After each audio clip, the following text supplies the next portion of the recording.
ಇನ್ನು ಅಲ್ಲೇ ಪಕ್ಕದಲ್ಲೇ ಬಾಗಲಕೋಟೆಯಲ್ಲೂ ಅಷ್ಟೇ.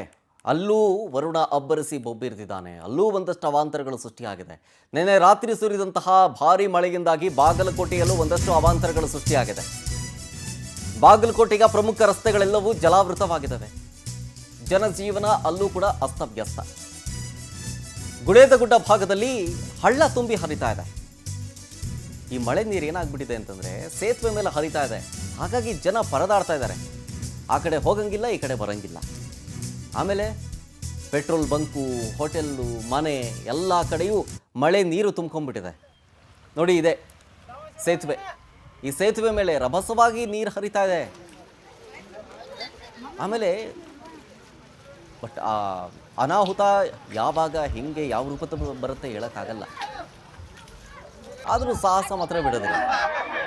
ದೊಡ್ಡವರು ಬಿಡಿ, ಚಿಕ್ಕವರು ಬಿಡಿ, ದೊಡ್ಡವರು ಬರೀ ಇಂಥ ಸಾಹಸನೆ. ಮಕ್ಕಳಿಗೇನೋ ಆಟ ಅಂತ ಅನ್ಬೋದಪ್ಪ. ಜೀವದ ಜೊತೆ ಚೆಲ್ಲಾಟ ಆಡಬಾರ್ದು. ಆದರೆ ಇಲ್ಲ, ಅದೇ ಆಗಿದೆ. ಅದು ಬಿಟ್ಟು ಇನ್ನೇನೂ ಆಗಿಲ್ಲ.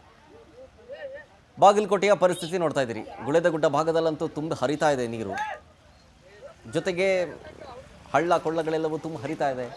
ಮನೆಗಳಿಗೆ ನೀರು ನುಗ್ಗಿದೆ, ಹೋಟೆಲ್ಗಳಿಗೆ ನೀರು ನುಗ್ಗಿದೆ. ಆಮೇಲೆ ಪೆಟ್ರೋಲ್ ಬಂಕ್ ಇದೆ ಅಲ್ಲೊಂದು, ಅಲ್ಲೂ ಕೂಡ ನೀರು ತುಂಬ್ಕೊಂಡ್ಬಿಟ್ಟಿದೆ. ಈಗ ಗುಳೇದಗುಡ್ಡದ ಸೇತುವೆಯ ದೃಶ್ಯಾವಳಿಗಳನ್ನು ನಾವು ಗಮನಿಸ್ತಾ ಇದ್ದೀರಿ. ತುಂಬ ಹರಿತಾ ಇದೆ ಹಳ್ಳ ಮಾತ್ರ. ಆ ಹಳ್ಳದಲ್ಲೇ ಒಂದು ಸೇತುವೆ ಇದೆ. ಸೇತುವೆ ಮೇಲೂ ನೀರು ಹರಿತಾ ಇದೆ. ಅದು ಏರಿಕೆ ಆಗೋ ಆ ನೀರಿನ ಮಟ್ಟ ಇದೆಯಲ್ಲ, ಅದು ಇನ್ನೂ ಹೆಚ್ಚಾಗೋ ಸಾಧ್ಯತೆ ಇದೆ. ಡೀಟೇಲ್ಸ್ ಕೊಡ್ತಾರೆ ನಮ್ಮ ಪ್ರತಿನಿಧಿ ನಿಜಗುಣ ಮಠಪತಿ ಲೈವ್ನಲ್ಲಿ. ನಿಜಗುಣ, ಬಾಗಲಕೋಟೆಯಲ್ಲಿ ಸಿಕ್ಕಾಪಟ್ಟೆ ಮಳೆ ಆಗಿದೆ ನಿನ್ನೆ ರಾತ್ರಿ ಅಂತ ಗೊತ್ತಾಯಿತು. ಏನೇನು ಅವಾಂತರ ಸೃಷ್ಟಿಯಾಗಿದೆ?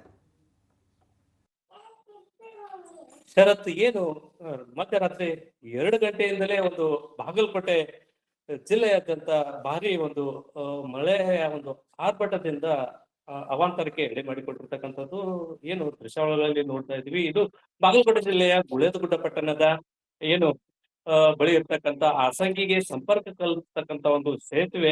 ಇದು ಸಂಪೂರ್ಣ ಕಳೆದ ಒಂದು 4-5 ವರ್ಷಗಳಲ್ಲಿಯೇ ಈ ಒಂದು ಸೇತುವೆಗೆ ಈ ಪ್ರಮಾಣದಷ್ಟು ನೀರು ಹರಿದು ಬಂದಿರಲಿಲ್ಲ.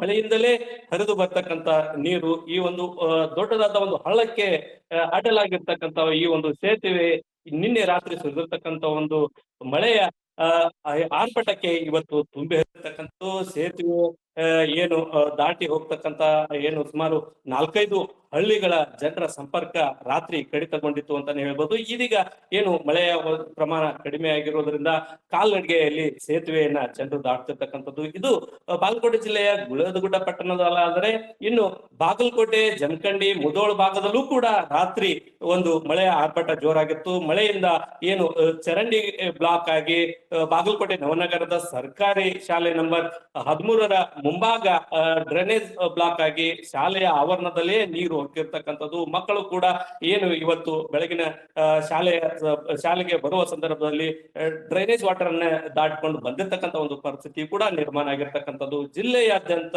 ಮಧ್ಯರಾತ್ರಿಯಿಂದ ಮಳೆ ಬಿಡದೆ ಸುರಿತಿರ್ತಕ್ಕಂಥದ್ದು. ಬೆಳಗ್ಗೆ ಏನು ಮತ್ತೆ 6ರಿಂದ ಸುಮಾರು 9 ಗಂಟೆವರೆಗೆ 2ರಿಂದ 3 ಗಂಟೆಗಳ ಕಾಲ ನಿರಂತರವಾಗಿ ಬಾಗಲಕೋಟೆ ಜಿಲ್ಲೆಯಲ್ಲಿ ಎಡೆಬಿಡದೆ ಮಳೆ ಸುರಿತಿರ್ತಕ್ಕಂಥದ್ದು. ಬೆಳಗಿನ ಸಮಯದಲ್ಲಿ ಏನು ಶಾಲಾ ಕಾಲೇಜಿಗೆ ಹೋಗ್ತಕ್ಕಂಥ ವಿದ್ಯಾರ್ಥಿಗಳಿಗೆ ಆಗಿರ್ಬೋದು, ಮತ್ತೆ ಏನು ಕಚೇರಿಗಳಿಗೆ ಹೋಗ್ತಕ್ಕಂಥ ಜನರಿಗೆ ಮಳೆರಾಯನ ಕಾಟ ಏನು ಅದರ ಒಂದು ಬಿಸಿ ಕೂಡ ತಟ್ಟಿರುವಂತದ್ದು. Okay, thank you Nijaguna ಡೀಟೇಲ್ಸ್ಗಾಗಿ.